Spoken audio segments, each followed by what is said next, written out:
Right. So today we're going to do a deep dive into something pretty heavy and pretty confusing too. I think we're talking about Vladimir Putin and the conflict in Ukraine, but not just like the conflict itself. We're going to look at like all the different theories around it too, and the conspiracy theories too. Right.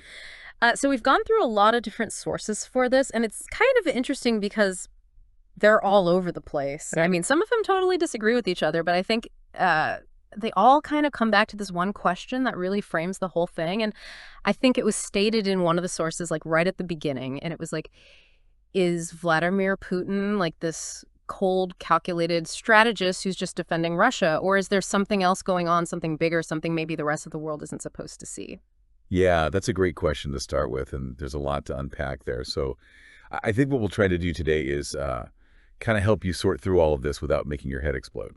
There's just so much information out there. Right. So we'll look at the historical context, and then we'll dive into some of those big conspiracy theories that are out there. We'll try to understand how information is being used to shape people's opinions. And then finally, we'll get to that question of who's actually benefiting from all of this. Yeah. Who are the winners in all of this mess? Yeah, definitely. And I think to really get a handle on this, we kind of have to start with like way back in time, right?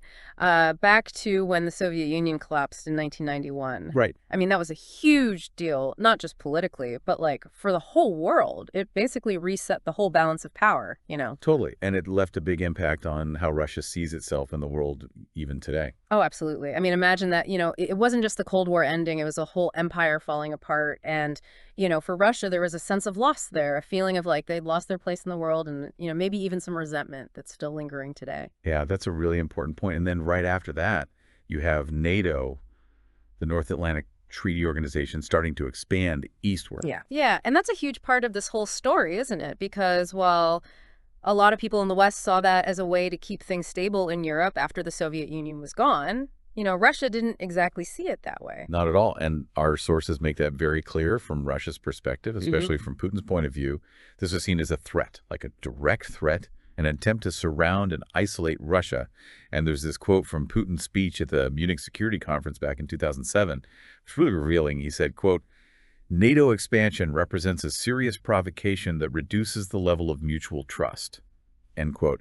And I think, it's important to realize this isn't just empty talk, this sentiment that, they're being threatened, that their security is at stake. It's fundamental to understanding why Russia acts the way it does. Yeah, that's a really important point. I mean, it's not just that they didn't like what NATO was doing, they felt like it was an existential threat. Exactly. So you have this background of feeling threatened and ignored, and that I think helps explain how Russia might have reacted to other things that happened later on, like the whole bioweapon lab theory. Right. I mean, that one really took off. And it basically said that Russia invaded Ukraine to destroy these secret bioweapon labs that were funded by the U.S. Yeah. So what's the main idea behind this theory? Like, what are people actually saying? Well, the gist of it is that these labs that they claim are in Ukraine weren't just doing ordinary research. The people who believe this theory, they say these labs were part of a secret U.S. operation to develop bioweapons right on Russia's doorstep, which would obviously be a huge threat to their security. Right. And they use this as justification for the invasion, right? It's like they had to stop this threat. Exactly. And there's that quote from Victoria Nuland, right, the Undersecretary of State. I think it was during some congressional testimony. And she said, quote, "Ukraine has biological research facilities. We are working with the Ukrainians to prevent any of those research materials from falling into Russian hands." End quote. And I can see how people might take that quote and run with it. It sounds kind of suspicious. Right. It's interesting how something that's actually true, like the fact that Ukraine has these research facilities, how that can be twisted and used to create fear and justify actions. In this case, it's like the focus shifts from just securing those materials to implying that there were dangerous weapons to begin with. Right, right. It's all about how you frame it. Exactly. And I think that says a lot about how powerful information can be, especially in a situation like this. Absolutely. But of course, our sources also present the other side of the story, right? The scientific consensus on these labs. Yes, they do. And the overwhelming majority of experts agree that while Ukraine does have these biological research labs, they're mainly focused on public health. Things like monitoring and preventing diseases.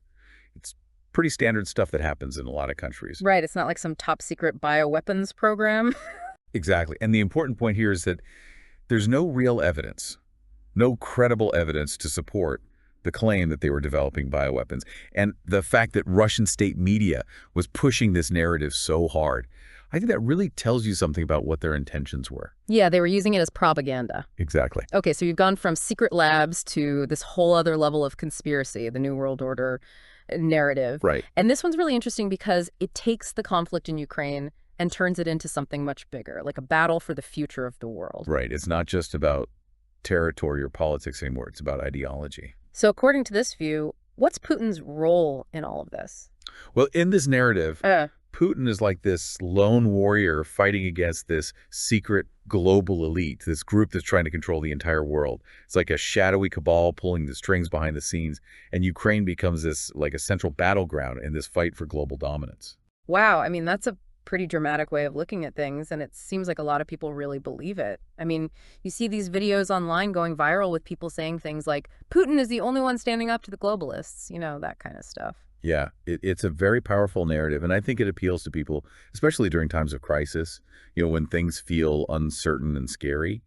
It's comforting to have a simple explanation, a clear enemy to point to. Right, it's like black and white, good versus evil. Exactly, and it also taps into this deep-seated fear of globalization. The idea that these powerful, unaccountable forces are controlling everything. Right.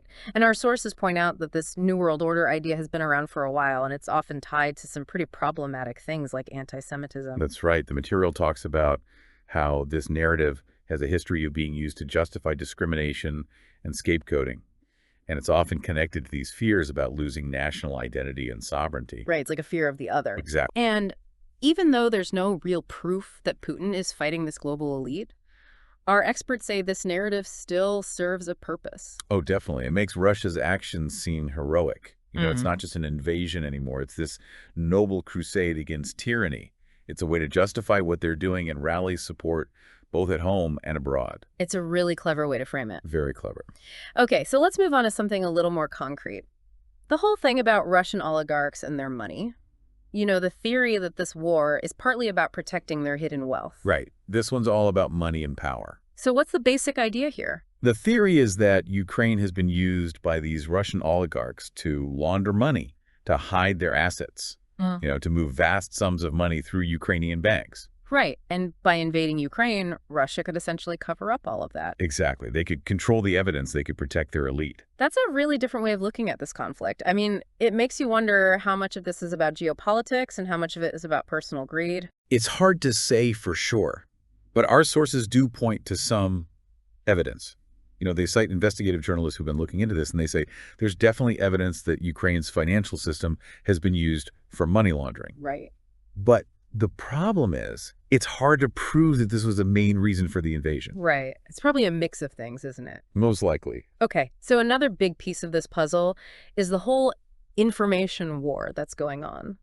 Both sides are trying to control the narrative and shape how people see this conflict. Totally. It's all about perception. So how do our sources describe the different ways that Russia and the West are portraying this war? Well, on the one hand, you have Russia calling it a special military operation. And they say they're doing it to denazify Ukraine and to protect Russian speakers who live there. Right. They're trying to appeal to a certain historical understanding, to justify their actions to their own people. And what about the West? What's their narrative? The West paints Putin as this power-hungry dictator, someone who's obsessed with expanding Russia's territory. And they say he doesn't care about international law or the sovereignty of Ukraine. So it's like two completely opposite stories. Pretty much. And what do our experts say about where the truth lies? They say it's almost certainly somewhere in between. It's much more complex than either side wants to admit.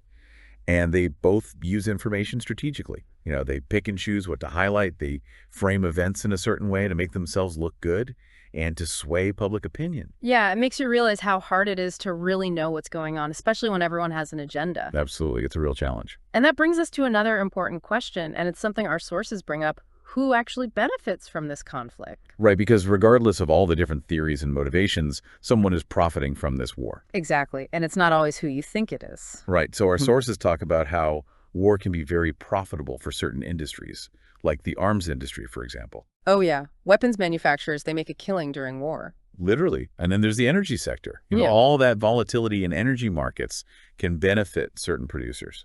And of course, political leaders, they can really consolidate their power during times of crisis. That's right. It's like the old saying, never let a good crisis go to waste.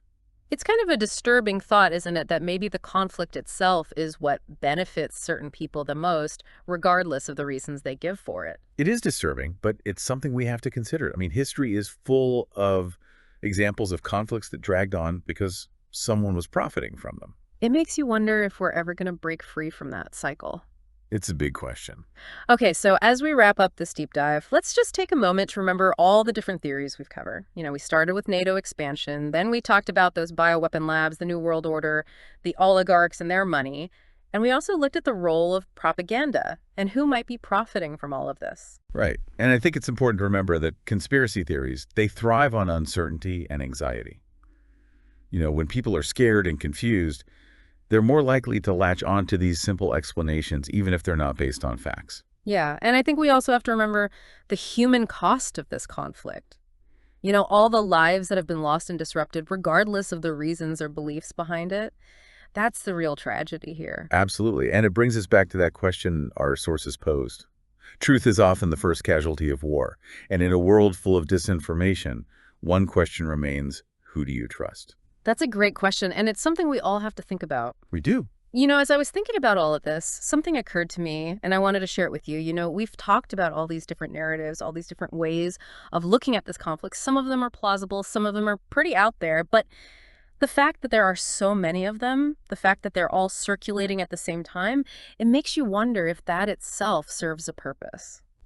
Could it be that all this information overload is actually obscuring the truth, making it harder to see what's really going on? Yeah, that's an interesting thought. It's like a smokescreen. Exactly. And I think it's something we should all keep in mind as we try to make sense of this conflict and other events in the world. We have to be critical thinkers. We have to be careful about what we believe and who we trust. I agree 100%. So yeah, that's something to chew on. Definitely food for thought. And that's our deep dive for today. Thanks for joining us. Thanks for having me.